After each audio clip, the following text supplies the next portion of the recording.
And that right there closes another week of stressful Steelers football. The Steelers win 2 straight for the first time this season, and that is 2 on the road. 2 straight wins. As a matter of fact, when's the last time Steelers won 2 straight? I can't tell you, but even further, I can't tell you the last time they won 2 straight on the road. Next week they return home to Hines to face the Ravens. They have some momentum for that game, but this one, man, the Falcons, they win 19-16. You see guys on the score, but it was not another convincing game. It was not without heartache. It was not without a meltdown. It was not pretty. It was not. It was very, to me, it was very similar to the Colts Monday Night Football game. It was not a pretty encounter against the Falcons. They fought like hell.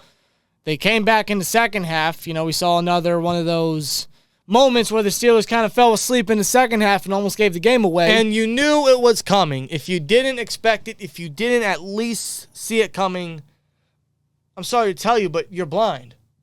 Or you don't watch Steelers football. Or you just became a fan, which get ready for another couple years of stressful Steelers football as we continue to try to remain alive in that era right now. The Steelers, man, I mean, the first half was solid. It was decent. It was actually going well. There wasn't much to be stressed about. The Steelers' offense scored on every single drive that they had. Only 1 touchdown, which remained as their only touchdown all freaking game, but they scored points on every drive. Now, I will say there were times they absolutely should have finished certain drives. They should have been up by more. We should have over 20 in this game if they finished at least one of those drives. One of those being an open shot to Freiermuth. Unfortunately, Pickett missed him. Yeah, that was probably like the only error or the only gripe that I'll get on Pickett for this game. That was a wide open touchdown right there to Freiermuth. Those are the type of passes you can't miss that you got to connect with because you can't leave those points off the board. Right. But overall, for this game, Kenny Pickett looked really nice. He did. He had one of his better games. The accuracy issues are still a thing. Like we said, he missed Muth, a couple low passes that were in the dirt, but I'm starting to see a little bit more of them being cleaned up. They're not as bumpy. They're not as rocky. They're a little more fined out, which is a good thing, obviously. He's showing progression. Today, I was very pleased with what Pickett showed. I was. He had less than 200, just barely. He threw 1 touchdown to Connor Hayward, Cam's brother. To which I will say for that play was a nice throw by Kenny Pickett and even a better catch by Connor Hayward at the same time. For his first career touchdown. So shout out to Connor Hayward. He scored our only touchdown today. How about that? Yeah, 3rd-string rookie tight end. Yeah, 6th-round rookie, Cam's brother, and he scores his first touchdown, the only touchdown for us. So good for him. The play before that, though, man, we got to get into this guy, Freiermuth. 57-yard catch and run, breaking tackles, bulldozing dudes, just getting down the field, getting us in position to score. Yeah. Freiermuth, man, he should have had a touchdown today, like we mentioned earlier, but he had himself a damn good game. 3 catches, 76 yards. He should have a little over 100, but he balled today, man. That entire first half was great from Freiermuth. Unfortunately, he was quiet in the second half. Yeah, the stats that we mentioned here were literally the stats he had in the first half. He didn't catch a single pass after that. No. In fact, most of these stats that we're going to read are most of the stats we saw in the first half because obviously with this Steelers offense and with this Steelers team, they do solid in the first half, then they fall asleep in the second. They put up decent numbers in the first half, and then they barely do even half of that in the second half. We scored 16 points in the first half. We were up 16-6. Should have been up more, but 16-6. We only scored a field goal in the second half. Another second half collapse. Another second half meltdown. That saw this team allow the Falcons of all teams come back. We damn near pulled the Falcons in their own stadium. I don't think any other team can really say that other than us. And it's how many sad. weeks? How many weeks? How many weeks have we seen It's been all season, man. How many years, though, too? It's too fucking many to count. It's stressful, man. Too many to count, man. And it's being even more evident after the Steelers bye week. It is. Every game after the bye week, they've done this. Versus the Bengals, versus the Saints, versus the Colts, and now versus the Falcons. Why? They do good in one half and fall asleep the next. Normally it's the first and then the second. I don't understand it. It's they're a very lopsided team. It's and again they've had been for years, but it's been very evident recently. It's to no surprise, but still angers us because we keep seeing it. And we know for a fact that it's only going to continue to happen, which frustrates us even more. Yes.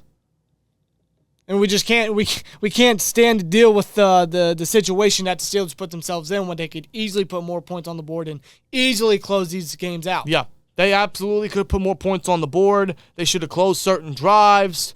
And, of course, the defense didn't help because, let's be honest, this defense is massively overrated.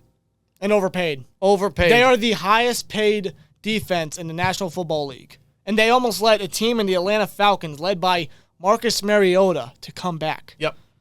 How many wide open receivers were there in this game? Drake London had a great game. 6 receptions, 95 yards for the first-round rookie. Yeah, and of course the run game was smoothing. It was going well when Atlanta brought the score to what it is now. When they scored their first and only touchdown in I think it was the third quarter. Yeah. Where they kept the game really close. And we're like, here we go again. They just ran the ball perfectly. Like there was nothing stopping it. Yeah. This front seven's inconsistent. This front seven is still sus. This defense is still very inconsistent. And, like we said, overrated. It's just, we can't trust his defense no more. No, they can't hold their end of the bargain. The offense, honestly, has actually been a lot better than the defense in the second half of the season. Who would have thought? Now, thankfully, the defense made a play. Minka made a play and closed the game with an interception. Thank God. That still doesn't excuse the effort. And what the defense did all game, pretty much. That doesn't sweep everything under the rug. The only highlights of the game for the Steelers was Minka's game-sealing interception and Cam Hayward's sack. That's it. For the defense. Other than that, the Atlanta offense of Marcus Mariota had so many goddamn mistakes. Yep. There were either penalties, there were overthrown passes by Marcus Mariota. Yeah, let's be real. The defense kind of got lucked out. And again, this is the highest paid defense in the league. Almost fully healthy. And I say almost because I'm still not certain Watt is 100% healthy. But he's playing, and his presence is still there. Yeah. But nonetheless, obviously, this defense still allows what they allowed today and allowed them to come back. And the offense, again, just fell asleep in the second half. I mean, it's becoming the same movie, the same episode every week. It's like I'm watching a replay every week. It's boring, man. It's tiring, and I feel like I'm saying that every year. And I know this team's young. I know this team is it's building. It's in a rebuild, but there's no reason why this team should be taking their foot off the gas for how many weeks now? I know this and that falls on coaching, but it also falls on certain players. Deontay Johnson. We got to talk about Deontay a little bit. Yeah, I mean, statistically, he had a good game. 5 catches, 60 yards. On 11 targets. I mean, that's a decent game, but he definitely could have had more. But for a guy that's being paid $18 million, I think I speak for everyone when I say we anticipate a lot more from Deontay Johnson. Yeah, a lot more. And again, that's not all on Johnson. We know the coaching and the scheming sucks on both sides of the ball, especially the offense. But Johnson, his drops are just, it keeps happening. He almost fumbled in this game. Thankfully, he didn't. Thankfully, he did drop a freaking football for once. But all this also led to the anger of our number 2, George Pickens. 1 catch, 2 yards. He was only targeted twice. 1 catch, 2 yards. Derek Watt had more receiving yards. Connor Hayward had more receiving yards. Najee Harris had more receiving yards. Benny Snell Jr. had more receiving yards. Garner Olszewski had more rushing yards than Pickens had receiving yards. So I understand his frustration. I absolutely do. And I don't blame him one bit. He should be targeted more. He's a bright spot on this offense. He's going to be a great player for us in the future. I believe that. And this may be a hot take, but in my book, Pickens is our number 1 right now. So we need to get him involved more. That falls on coaching. That might fall on Pickett for not looking his way. Pickens is getting open. So I agree. Let's get him involved. I understand Pickens' frustration. But at the same time, in the future, that absolutely worries me. Yeah. We've already seen enough drama in the wide receiver room for God knows how many years. Yeah. I'm not saying he's going to revolt to that. I understand his passion. I love that he wants to benefit this team, and he's playing hard, and I get he wants the ball, and he needs to get involved. I agree. But in the future, that's a concern. So, yeah, it's not out the realm. Don't let that slide past you. Don't let that go over your head. he's right. He needs to get the ball more. He's getting open. He's working hard. He deserves targets. But there's also that worry of Pickens down in the future to where he could have that mentality of, I want to be the guy that causes a team win. Right. We're not saying that's going to be the case, but that's just something that don't let that go over your head. We hope that's not the case, but we understand Pickens' frustration. He definitely needs to be involved more.